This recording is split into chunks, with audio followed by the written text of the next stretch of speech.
Now, Germany and France threatened to kick Greece out of the Eurozone and warned at this week's G20 meeting in Cannes that it won't get the next installment of rescue money. That was after the Greek Prime Minister shocked European partners by calling a referendum on the EU bailout plan, a move he later dropped. RT's Anissa Naouai followed the summit.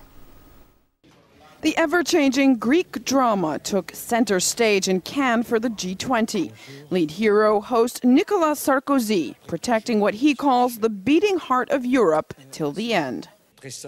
A resolution which is very strong. Angela Merkel and I agree on this, and we will fight to defend Europe and the euro. France and Germany took action with this message to Greece: play by the rules or get out.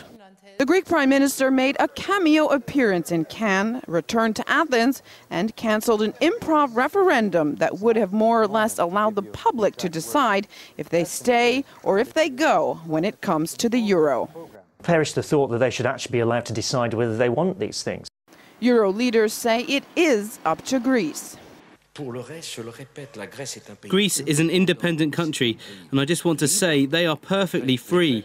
I don't want to give any idea that we're trying to get involved in Greek domestic politics.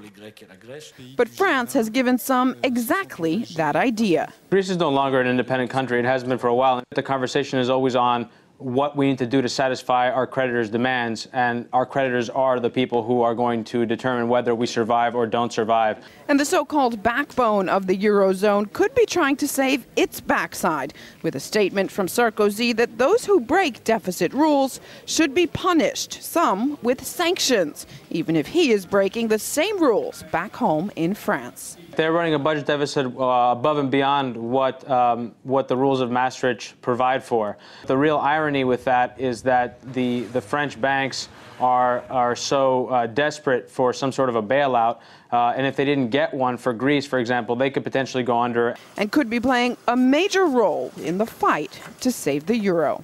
Some hope for the single currency lies with the emerging economies, or the BRICS, who have already pledged to try and help the euro stay afloat, but with a condition. President Medvedev says they want to play a bigger role in financial institutions like the IMF and the Group of 20 format. Already, it seems, some headway there, as for the first time ever, a G20 summit will be held in a BRICS country when it takes place in Moscow, Russia in 2013. Reporting from Cannes, Anissa Naouai, RT.